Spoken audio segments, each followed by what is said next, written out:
is a war. It's happening now. It will decide the fate of humanity. The time to choose sides has come. We are the resistance. We are the InfoWar.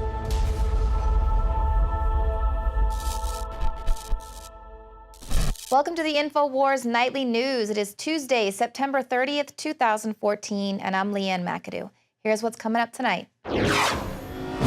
Tonight, has Ebola's patient zero arrived in Dallas? Then, guess who's monitoring Twitter and Facebook? And why has the president missed over half of his daily briefings? That's next on the InfoWars Nightly News. They're trying to say they want to run down our God, Obama, who's the puppet frontman for the globalists. They're saying they want to run him down. It's so bad, ladies and gentlemen.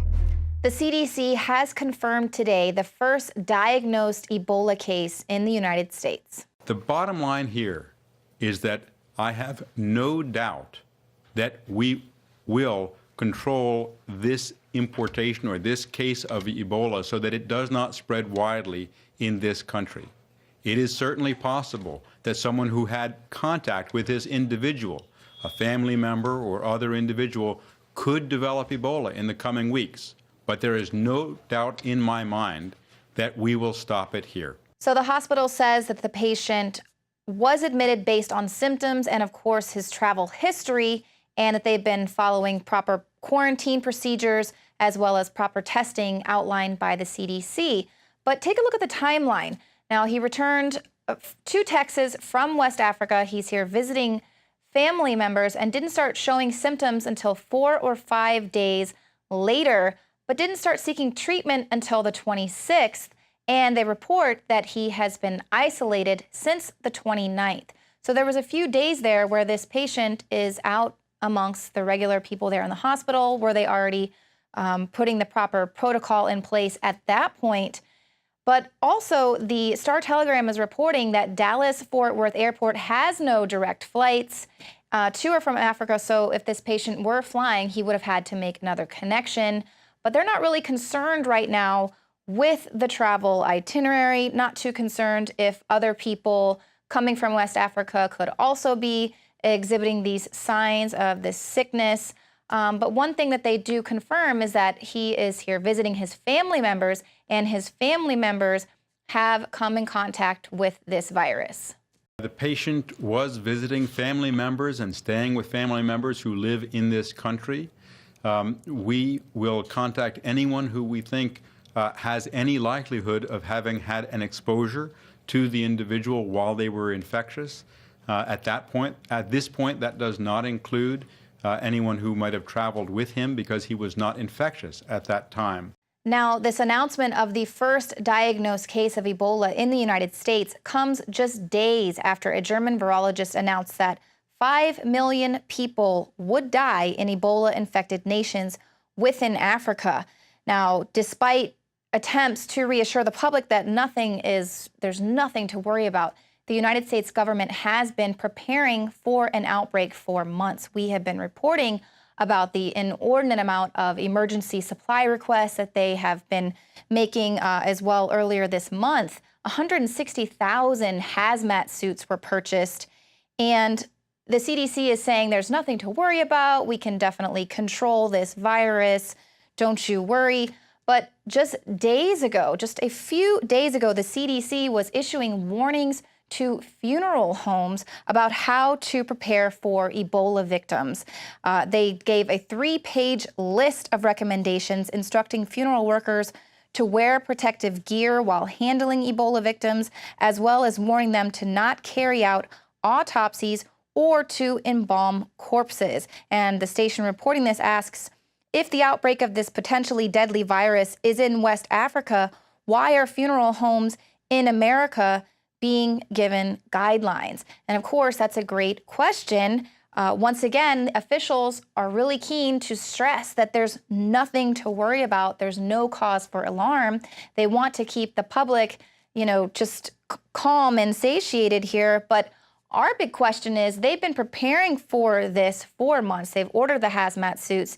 And just late July, the president altered the existing orders that allow him to quarantine and detain well persons, as in addition to people that might be exhibiting flu-like symptoms. So the question is, will the CDC activate emergency measures after this Ebola case has been confirmed in the United States?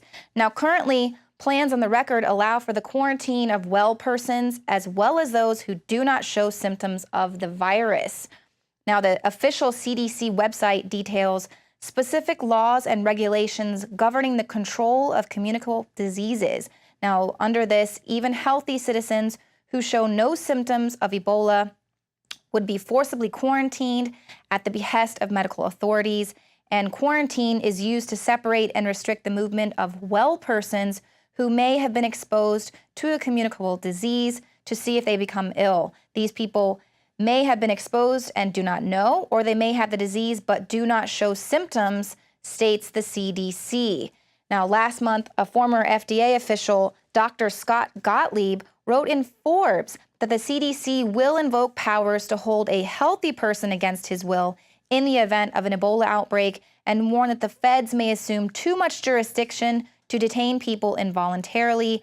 Of course, this could lead to scenarios where people could be detained for long periods just on a suspicion that they might have been exposed to some pathogen and then forced to submit to certain medical interventions to gain their freedom. And this is, of course, something that we've been talking about, these mandatory experimental vaccines. Now, currently, the CDC is saying that they're not going to be detaining anyone until they begin to show symptoms. That's why they're not really concerned about other people who might have been on this flight. But here they're saying that what could be happening is that they will be quarantining and detaining people who do not show symptoms and forcing them to comply with mandatory experimental vaccines. It's Paul Joseph Watson with Infowars.com, and the CDC has confirmed the first case of Ebola in the United States. Obviously, this is an unprecedented development. We've written articles for weeks warning that the CDC was preparing for this outcome. The 160,000 hazmat suits ordered by the US State Department, the executive order signed by Obama back at the end of July to quarantine even healthy persons who do not show symptoms of the virus, and of course CDC emergency measures which could be activated after Ebola is confirmed in the United States, which again allow for the quarantine of well persons who do not show symptoms of Ebola. And what's interesting about this recent case that's just been announced today by the CDC is they acknowledged that family members of the victim there in the Dallas hospital may also have been infected with the virus, as well as members of the community. And now we know that this victim, this Ebola victim, was active for several days with symptoms of the disease walking around the community. So the question remains, who else could have been infected? Obviously, they're going to try and downplay this for understandable reasons. They don't want to create hysteria. But obviously, a lack of detail at the moment. The key detail is that there may have been other individuals infected with the virus, as the CDC admitted. But we also had this other story today on Infowars.com, which was the CDC warning funeral homes in the United States to prepare for Ebola victims. They're advising workers in funeral homes not to perform autopsies or to embalm corpses of potential Ebola victims. So again, the CDC has been preparing for a while for this. Now they've admitted, they've confirmed today the first case of Ebola in the United States. We'll continue to track it on the Nightly News and Infowars.com. Stay tuned. Just to reiterate, late in July, Obama updated an executive order that was already existing, allowing for the apprehension, detention, or conditional release of individuals to prevent the introduction, transmission, or spread of suspected communicable diseases. And obviously, a condition of release could be taking an experimental vaccine. Now, this is obviously a breaking story, so please stay tuned to Infowars.com for all of the updates. Now, coming up, Chevy has introduced a new car. It features some spyware upgrades. And then, will the threat of ISIS finally bring the globalists that internet censorship they've been dying for? In the past decade, we have witnessed unparalleled scientific discoveries in the area of health. But no one has put together a formula that focuses directly on brain health, nerve growth factors, and optimizing your cellular energy at the same time. DNA Force is one of the most expensive formulas to produce. Some of the ingredients in DNA Force are $12,000 a kilogram. We are using the coveted, patented, only American source of PQQ, CoQ10, and more. You want the best that's out there at the lowest price anywhere? Well, we're bringing you a total win-win. The ultimate value, cutting-edge, trailblazing game changer that also supports the InfoWar. We have produced a limited run of DNA Force, and it will take up to 12 weeks to produce more once we sell out. Secure your DNA Force today at InfoWarsLife.com or call toll-free 888-253-3139. DNA Force from InfoWars Life. Celebrate the spirit of freedom and liberty upon which our nation was founded at InfoWarsShop.com. Molon Lave is ancient Greek for come and take it. This popular design combines both classic Greek Spartan imagery with modern M16 assault rifles. Now available in women's tees and proudly made in the USA. Celebrate the spirit of 1776 with the George Washington brass belt buckle or this incredibly sharp-looking 1776 hat. Badass. And be sure to check out the new arrivals at InfoWars Life, where you can prepare your body to perform at peak levels with Survival Shield, Nascent Iodine, Super Male Vitality, and Fluoride Shield. And wake up, America. Immune Support Blend is the healthy choice for the gourmet coffee lover. So get incredibly high-quality, freedom-based products and help fund the revolution at InfoWarsShop.com.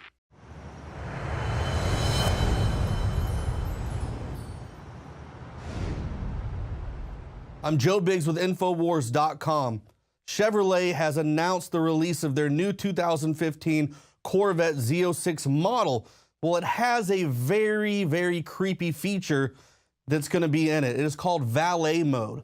Now, the new feature of GM sports car is part of the performance data recorder called valet mode. It is a high-tech equipment that allows vet owners to secretly record conversations in its interior, as well as the information about its performance, even when they're not in the car. Think about that. Your car is going to spy on you. Whatever conversations you have, whatever it is you do, they're recording it, they are listening to it. Now listen to this. This is crazy because Harlan Charles is the Corvette product manager. He says anyone who has ever felt apprehension about handing over their keys will appreciate the peace of mind of knowing exactly what happened while their baby was out of sight. Think of it as a baby monitor for your car. So they're taking away your right to privacy so you can have this peace of mind to have this expensive toy. They're using it under the beard that when you go and take your fancy brand new Chevy Corvette to a restaurant, to a club, and valet has it, it's to give you peace of mind because in case they decide to go on a joyride, it's not because they want to store and collect data on you and find out what it is you do, because the kind of people who drive Corvettes usually are going to have a lot of money, probably work in some kind of business, something like that. So it's a good, valuable tool for the NSA to be able to secretly snoop in on your conversations because it records all data. We all know these cars have built-in telephones, so the NSA can listen in to your calls now. We already know, I showed you the video last week of my Samsung Galaxy, how inside the user agreement, it's saying that the NSA can spy on you and they're not liable for any data lost, anything like that. So one of the things that's happening right now, RT wrote an article saying Little Spy Corvette, GM's new high-tech recorder, illegal in many states. So it's illegal to record people without them knowing about it. But I'm pretty sure there's going to be something in that user agreement when you buy your car, you'll sign that privacy away, or that right to privacy away, and they'll be allowed to use that as a way to get through the legal court systems right here.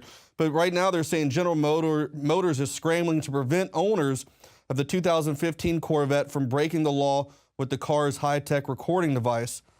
So apparently the company never got the memo that secret recordings are illegal in many states.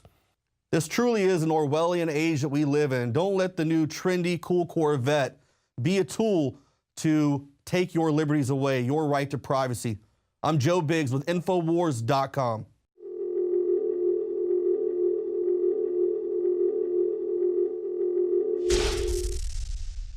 This is Alex Jones for InfoWarsLife.com. The latest in preparedness is now here. An electrically stabilized colloidal silver solution that can be added to both your home cabinet and preparedness pack alike. Concentrated to 30 parts per million in what has been dubbed the survival silver solution. The new InfoWars Life Silver Bullet Colloidal Silver is the answer for you and your family. And it's entirely free of toxic artificial additives that are loaded into many products. The InfoWars Life Silver Bullet Silver is so powerful that it is concentrated into a 2-ounce bottle and is not recommended for extended continual use. This is not a low-grade formula. We are working with one of the top laboratory manufacturers in the United States to bring you the best form of colloidal silver using electrical processes within a base of deionized water for your preparedness storage or your home kitchen. Purchase your bottle of InfoWarsLife.com Silver Bullet Colloidal Silver today and find other amazing supplements at InfoWarsLife.com. Introducing the first proprietary oxygen-based intestinal cleanser, OxyPowder. Backed by FDA-approved Phase 1, 2, and 3 clinical trials. All the toxins from the air, the food, the water ultimately ends up in the gut or affects the gut. Take your health into your own hands and start cleansing your body today with OxyPowder. Secure your OxyPowder today at InfoWarsLife.com. That's InfoWarsLife.com. Well, it's not just Obama's Secret Service detail that is under fire. No, it's also the intelligence community. That's right, the intelligence community whose omnipresence is so necessary to stop terrorism. Well, now the president is blaming the intelligence community for failing to inform him of the growing threat of ISIS. I think our head of the intelligence community, Jim Clapper, has acknowledged that I think they underestimated what had been taking place in Syria. I mean, he didn't say that we underestimated ISIL. He said we overestimated the ability and the will of our allies, the Iraqi army. That's absolutely true. So this is the president's modus operandi. He puts the blame on the subordinates and then hopes that the American public is just so gullible that we are going to believe that he has absolutely no idea what's going on inside his administration. How many times have we heard him say, oh, that he heard about the latest scandal in his administration from the news? I just heard about it a few days ago from news reports. Well, now the intelligence community is having none of this blame. According to the head of the House Intelligence Committee, Mike Rogers, while the president was comparing ISIS terrorists to the JV squad, U.S. intelligence officials were warning that the threat was real and imminent. Rogers said that for over a year, U.S. intelligence agencies specifically warned that ISIL was taking advantage of the situation in Syria to recruit members and provoke violence that would spill over into Iraq and the rest of the region. He said this was not an intelligence community failure, but a failure by policymakers to confront the threat. He said that they repeatedly warned that the Iraq security forces faced severe pressure. U.S. officials knew that the Iraqi government was in trouble almost a year and a half ago, and that allies in the Arab world were asking for guidance and leadership regarding the rise of ISIS, who it was known was also funneling weapons and foreign fighters into Iraq. And now we've been reporting on this for quite some time as well, so it makes no sense for the president to say that he had no idea and that there was U.S. intelligence failures.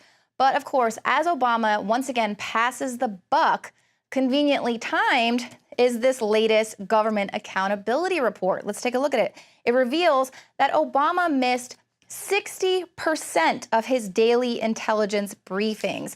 It shows that he attended just over 42% of his presidential daily briefs in his first term and 41% in his second term. So he's actually gone to even less of his daily intelligence briefings, though this second term has been riddled with scandals. He's been provoking war with Russia and Syria. Now, of course, we are fighting ISIS and al-Qaeda in Iraq. Troops have been sent to Africa to fight Ebola. But, you know, the president, he's got things to do. You know, what does he have to do? When is he going to take a little bit of accountability?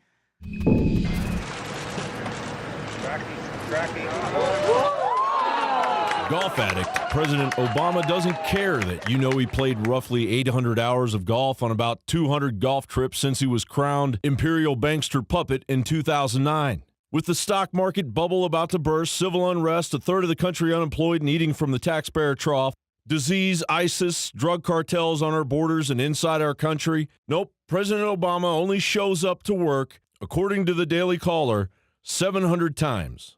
100 times less than his cherished golf outings. Pretty nice gig, huh?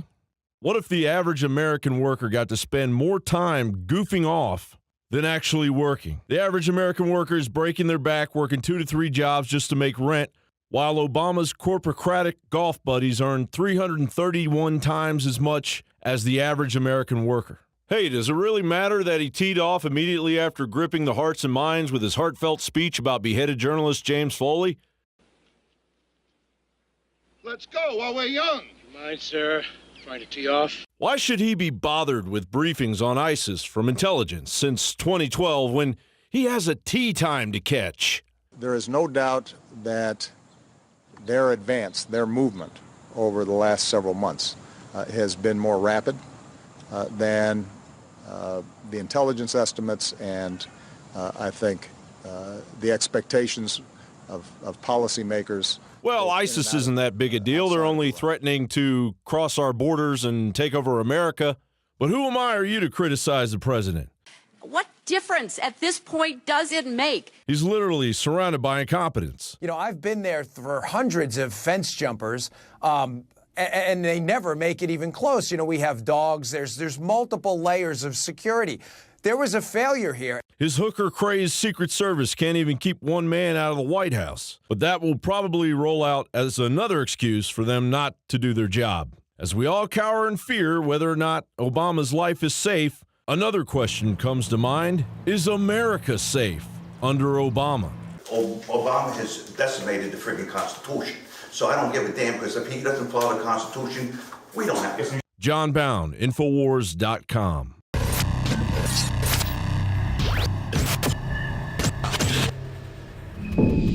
Now, with ISIS continuing to utilize social media in order to push their ideology and to recruit new members, governments are trying to figure out how to stifle their reach. And of course, that comes with censoring the internet. Now, in the UK, if conservatives win the election, they are set to announce new extremist disruption orders.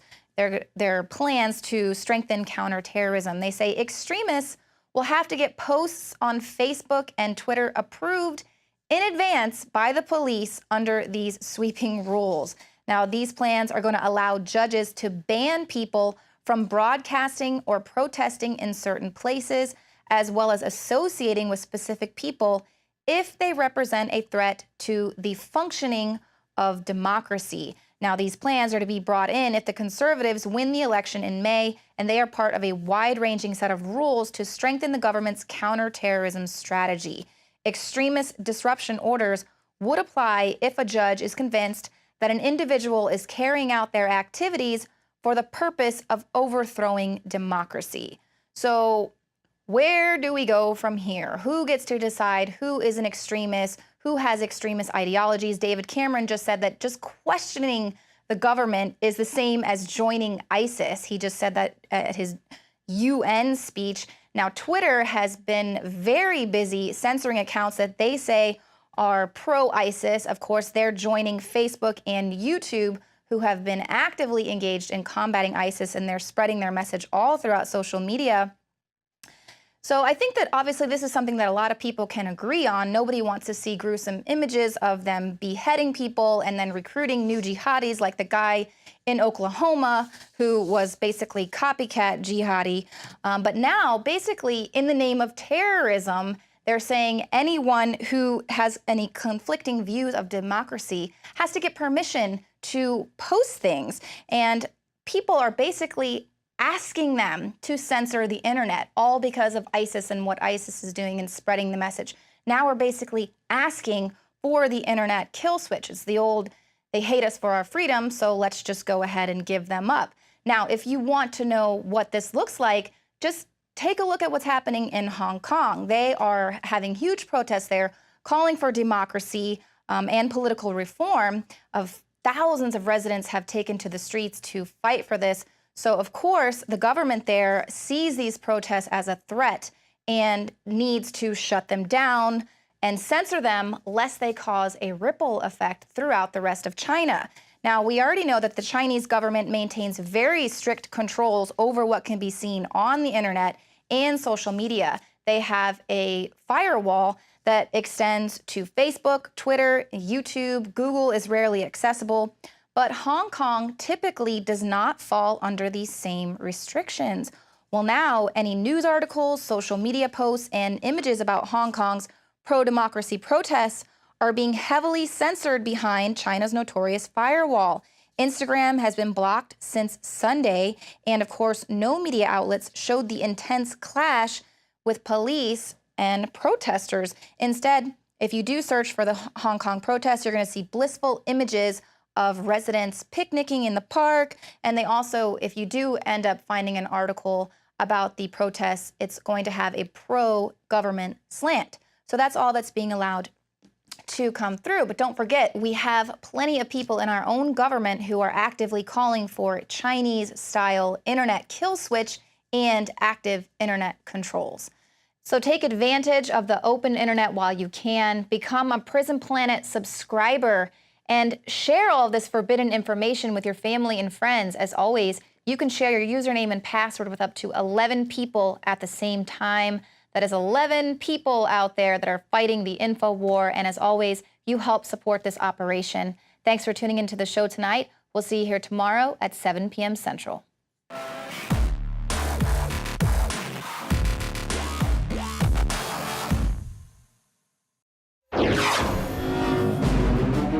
Good evening, everyone. I'm Darren McBreen, and here are some of today's top stories that are breaking right now at InfoWars.com. The Centers for Disease Control confirmed today that Ebola has hit the United States as the Texas Health Presbyterian Hospital in Dallas admits their first victim. The patient's recent travel history suggests that the victim arrived from one of the African countries hit by the virus. The Reverend Al Sharpton may pick the next Attorney General. The former coke dealer and government informant is reportedly engaged in immediate conversations with the White House to negotiate a successor to Eric Holder.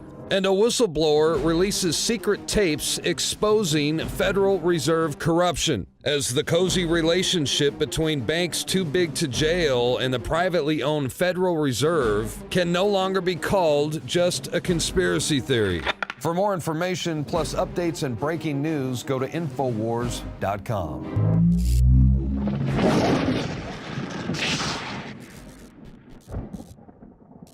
I began to get into iodine a few years ago because it was helping me and my family so much get healthy and detoxify. I believe our research is conclusive. This is the best iodine out there. And I know this for a fact. Nobody else has got iodine based on these pure crystals, ladies and gentlemen. For a limited time, experience the ancient power of Survival Shield X2. Take advantage of this unprecedented 30% off Super Detox Special at InfoWarsLife.com.